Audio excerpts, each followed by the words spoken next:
My name's Ed Snowden. I'm 29 years old. I work for Booz Allen Hamilton as an infrastructure analyst for NSA.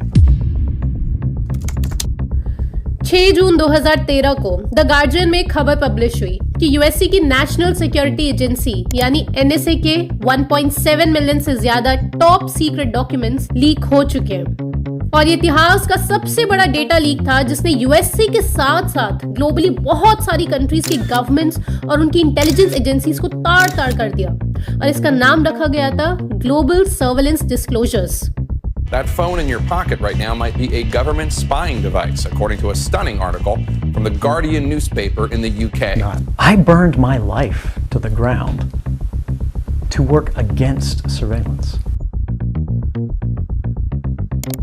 सबसे पहले आप ये map देखिए। 2013 के बाद से एनएसए ने जो इलेक्ट्रॉनिक डेटा कलेक्शन किया है ग्लोबली, ये उसका मैप है।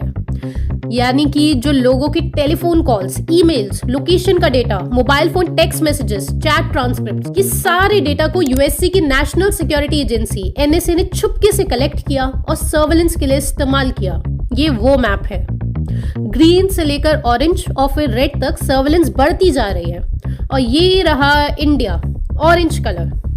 देख रहे हो ना दोस्तों, कितनी ज्यादा हम पर निगरानी रखी जा रही है। ये इतना भीषण डिस्क्लोजर था 29 साल के एडवर्ड स्नोडेन के द्वारा। एडवर्ड स्नोडेन जो एनएसए की इंटेलिजेंस कॉन्ट्रैक्टर कंपनी है बूज एलन हैमिल्टन, उसके लिए एम्प्लॉय थे और इसलिए बहुत ही ज्यादा सीक्रेट डॉक्यूमेंट्स को ये एक्सेस कर सकते थे। इतना बड़ा लीक कि ब्रिटेन ने क्या स्टेटमेंट दिया, सुनिए जरा। This is the most catastrophic loss to British intelligence ever. और साथ ही अक्टूबर 2013 में ब्रिटिश पीएम ने तो जो गार्जियन न्यूज़पेपर है उसको खुलेआम वार्निंग दे दी कि अब इसके आगे और कोई डॉक्यूमेंट भूल कर भी पब्लिश मत कर देना। यूएसए के पेंटागन ने स्टेटमेंट दिया कि यूएसए के पूरे इतिहास में ये बिगेस्ट थेफ्ट है यूएसए के सीक्रेट्स का। अब सवाल ये उठता है कि क्या हम सब इंडियंस पर भी क्या सच में इतनी ज्यादा निगरानी रखी जाती है? हाँ दोस्तों, इंडिया पर तो भयानक सर्वेलेंस रखी जाती है। इनफैक्ट इन सारे डेटा लीक से ये सामने आया कि India 5th most tracked country था। 6.3 billion pieces of intelligence data gather किया गया था इंडिया से यूएसए के द्वारा सीक्रेटली। और फिर भी इंडिया की फॉरेन मिनिस्ट्री से एक माइल्ड रिस्पॉन्स आया। It is actually snooping. ये एक स्टेटमेंट। ये बहुत ही ह्यूज जानकारी है जो आज आप समझ रहे हो और ये बातें आप जितना संभव हो सबको बताएं। ये सब कुछ किया जा रहा था ताकि ग्लोबल सर्वेलेंस स्टेट एस्टैब्लिश की जा सके। जो बात अभी 10 साल पहले तक लोग बोलते थे कि नहीं नहीं ये तो कॉन्स्पिरेसी थ्योरी है, ऐसा तो कुछ नहीं है, आज स्टेप बाय स्टेप वो सब हकीकत बनती जा रही है। इंडिया के संदर्भ में समझिएगा, क्योंकि इंडिया सच में वर्ल्ड लीडर ही बन रहा है। सारे इनके प्रोग्राम्स, चाहे डिजिटल आईडी हो या डिजिटल करेंसी हो, सब में इंडिया पर पहले एक्सपेरिमेंटेशन करी जा रही है। और ये सारे फैक्ट्स, ये जानकारी आप लोगों का जानना बहुत ज़रूरी है, क्योंकि तभी आप सारी डॉट्स को कनेक्ट करके कंप्लीट पिक्चर समझ पाओगे। 2,75,000 सीसीटीवी कैमरे पूरे दिल्ली में लग चुके हैं। सड़कों पे, पब्लिक प्लेसेस में, आरडब्ल्यूएस में, कॉलोनीज़ में, मोहल्लों में, गलियों में, स्कूलों में, पूरी दुनिया में आज की डेट में दिल्ली नंबर 1 है। अब नेक्स्ट आप ये 5 पॉइंट समझो और आप हमें कमेंट करके बताओ कि आपको क्या लगता है सर्वेलेंस स्टेट जो उनका प्लान है 2030 से पहले लाने का, वो आपको पॉसिबल लग रहा है या नहीं? क्योंकि दोस्तों आप ये भी समझो कि बहुत भीषण प्रोटेस्ट दुनिया भर में ऑलरेडी स्टार्ट हो चुकी है। पहला पॉइंट, आज पूरे विश्व में लोग इंडिया का उदाहरण दे रहे हैं कि देखो भाई और बहनों, ठीक जैसे इंडिया में डिजिटल आईडी प्रोग्राम चला है सक्सेसफुली। डिजिटल आईडी यानी लोगों के बायोमेट्रिक डेटा, उनका आइरिस स्कैन, फिंगरप्रिंट्स, उसको डिजिटाइज किया गया, यानी आपका आधार कार्ड। बिल्कुल वैसे ही अब बाकी कंट्रीज भी डिजिटल आईडी प्रोग्राम लॉन्च करने के लिए तैयारियां कर रही है। यूरोपियन यूनियन 2024 से स्टार्ट करेगा अपना डिजिटल आईडी प्रोग्राम। हाल ही में वर्ल्ड बैंक ने कीनिया को भी $100 मिलियन की फंडिंग प्रोवाइड की है इस प्रोग्राम के लिए। और अब इंडिया का सुनो, इंडिया में भी ऐसे ही कंसर्न्स रेज किए गए थे, लेकिन उन आवाज़ों को दबा दिया गया।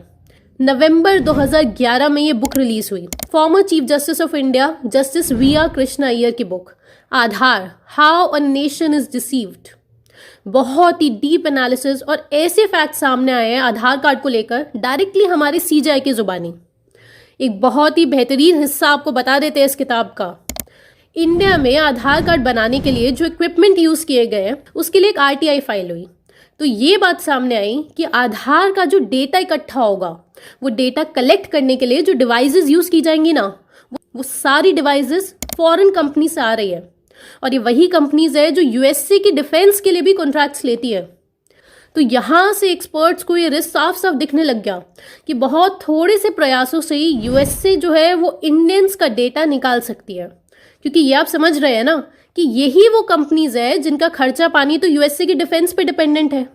और इसी खतरे पर 6 साल डिस्कशन होता रहा और अभी भी हो रहा है। लेकिन ऑब्वियसली वही हुआ जो इंडियंस नहीं चाहेंगे और ये एलीट्स चाहेंगे कि हम सबका डेटा रिस्क पर है।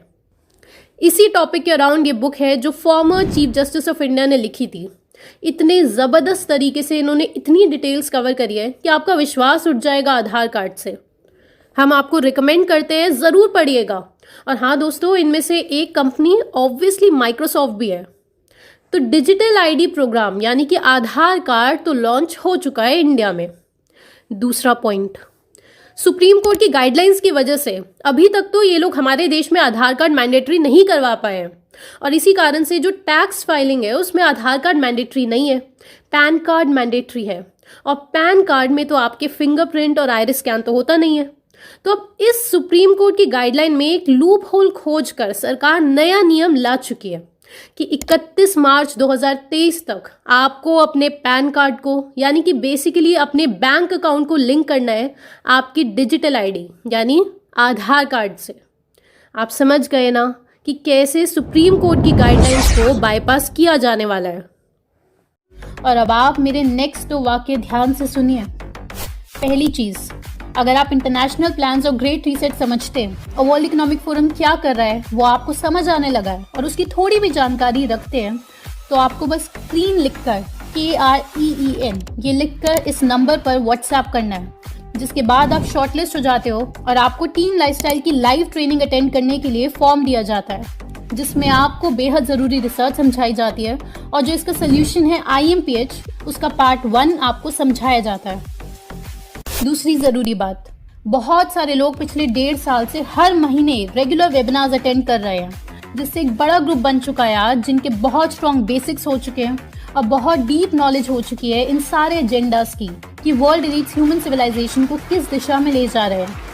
वर्ल्ड इकोनॉमिक फोरम जिस स्पीड से फैल रहा है, हमें भी उतनी ही स्पीड से IMPH सोल्यूशन की तरफ बढ़ना है। आप जल्द ही ट्रेनिंग अटेंड करें और सोल्यूशन का हिस्सा बने, और आप लॉन्ग टर्म ट्रेनिंग अटेंड करें क्योंकि तभी वो सोल्यूशन प्रैक्टिकल है। तो नेक्स्ट वीडियो में जल्द मिलते हैं और तब तक आप ये वीडियो ज़रूर देखें ताकि आप और गहराई से सारा गेम प्लान समझ सकें।